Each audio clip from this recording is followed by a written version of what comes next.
We join David Attenborough again next week for a bird's eye view both from and of the sky above, next Sunday at 5:20.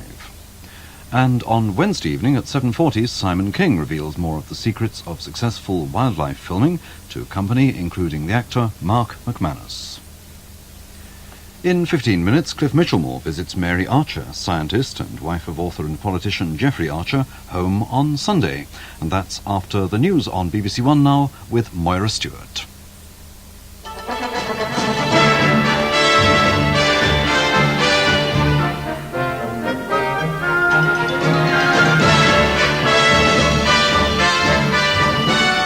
Thousands march through London for Mandela's birthday as the police stop a concert in South Africa. The waiting continues, but most French air traffic controllers won't be striking tomorrow. Democratic challengers try to heal the rift on the eve of their convention. And what a way to start the day, a hole-in-one at the first. Good evening. At least 30,000 people attended a march and rally in London today on the eve of Nelson Mandela's 70th birthday. As it went ahead, a concert was being held in South Africa, but the police eventually broke it up. In London, Archbishop Desmond Tutu made an impassioned plea for freedom for Mandela, the jailed leader of the African National Congress. Mandela spent the last 25 years in jail in South Africa after being convicted of trying to overthrow the white government in South Africa. Today's march began in Finsbury Park in North London, but for 25 at the front it was the end of a 600-mile march from Glasgow. Tens of thousands joined them for their last 6 miles. The 25 lined the stage for a huge rally in Hyde Park. Commonwealth Secretary-General Sir Sunny Ramphal joined Sir Richard Attenborough and others on the stage. Archbishop Trevor Huddleston, Namibian black leader Andimbu Toivu Jatoivu, and the main speaker, the Archbishop of Cape Town, Desmond Tutu. This afternoon, the message of what we're doing here is so clear that we don't need any words at all. The message that we have been proclaiming for so long in the anti-apartheid movement has shown that the people of this country are determined that one thing, and one thing only, matters about South Africa, and that is the end and the destruction of apartheid itself. Southern Africa needs Nelson Mandela. The world needs Nelson Mandela. We need Nelson Mandela. In South Africa itself, major public celebrations of Nelson Mandela's birthday have been banned under sweeping emergency laws. This concert did get underway this afternoon at the University of Cape Town, close to Pollsmoor Prison, where Nelson Mandela is held. Planned at the last minute, about 500 turned out. The police had already prohibited a similar concert on another Cape Town campus. But this celebration briefly slipped through the net. With balloons in the colours of the ANC outlawed in South Africa, this was just the sort of political protest the authorities are determined to prevent. After about 2 hours, police arrived in force. They told the university vice-chancellor the gathering was illegal and ordered the crowd to leave within 10 minutes. We have 10 minutes in which to start leaving the hall. The concert ended peacefully, but lawyers for the organisers say the police action was itself illegal.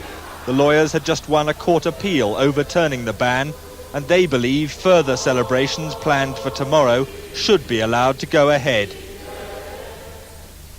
The man who's leading the inquiry into the riot at Lindholm Jail in Yorkshire says that changes might have to be made in the kind of offender allowed there.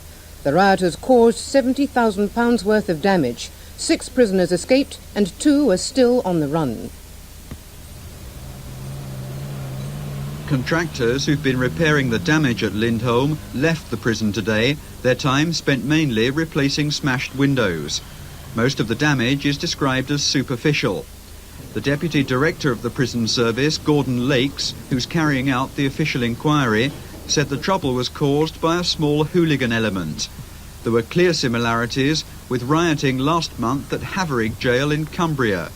Lindholm, a former RAF base like Haverig, also has a large number of young, aggressive inmates under 25.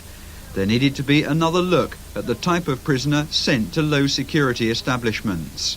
It is certainly a feature of campus-style Category C prisons that they provide an environment in which this sort of vandalism and hooligan-type behaviour can be perpetrated because there are very few internal barriers. In future, jails like Lindholm may have dividing fences put up, so inmates don't have access to the whole site. Dormitories will be replaced by cells. Recommendations for this type of prison should be on ministers' desks at the Home Office within a fortnight. Prospects for holidaymakers flying to European resorts brightened today when most French air traffic controllers called off a one-day strike which was due tomorrow. 2 of the 3 unions said they'd stay on duty after the government agreed to increase salaries and recruit more staff. But some delays are still expected. Airport delays caused by the Greek controllers' action eased a little today. At Luton, 3/4 of the 42 holiday flights to Mediterranean resorts got away on time. But by late afternoon, 2 flights, one to Corfu and one to Palma, were scheduled for takeoff 25 hours late. Labour MPs are calling on the government to make a common statement about allegations that a major fraud has been discovered at the top-secret nuclear weapons establishment at Burfield in Berkshire.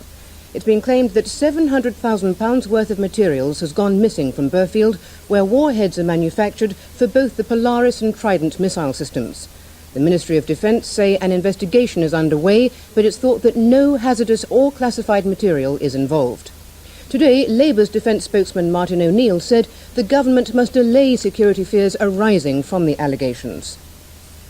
Leaders of the Democratic Party are holding last-minute talks to try to avert an open rift at their convention, which begins in Atlanta tomorrow. A row could spoil the chances of Governor Michael Dukakis winning the presidential election in November. He is assured of winning the Democratic nomination, but the Reverend Jesse Jackson and his supporters are still angry over the way Dukakis chose his vice-presidential running mate. The welcome in Atlanta late in the day in a public park was a Jackson sort of occasion. Emotion, attention, and political expectation. First of all, what he didn't want. I did not seek a job,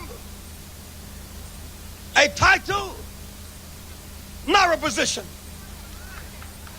I seek partnership. I seek equity. I seek shared responsibility. Amid the uproar of rehearsals, Mr. Jackson was defining today what shared responsibility means. More say in the direction and the policy of his party. And in the convention hall for the first time, he thinks he's beginning to get it. We're at the table now for the first time, deliberating on matters of substance and detail. But Governor Dukakis is very vague about what he has to offer. And I would hope and expect that he would be participating in not only in the campaign in a very active way, but afterwards, what that is remains to be seen. I don't think at this point one can define that. For the hoped-for show of party unity, the convention hall has been turned into a vast television studio. So much space given over to the podium and the networks that not all the delegates can see. For the purpose of all this is not to select the party leaders, but to promote them. So this is not a political convention in the old-fashioned sense at all. It is a 4-day prime-time mini-series made for television. Here, the government are warning estate agents in England and Wales to end gazumping and other sharp practices. Ministers will meet leading firms this week to tell them that new laws will be passed unless there's better self-regulation in the booming housing market. The government say they want to make buying a house as easy as buying a car. Richard Phillips.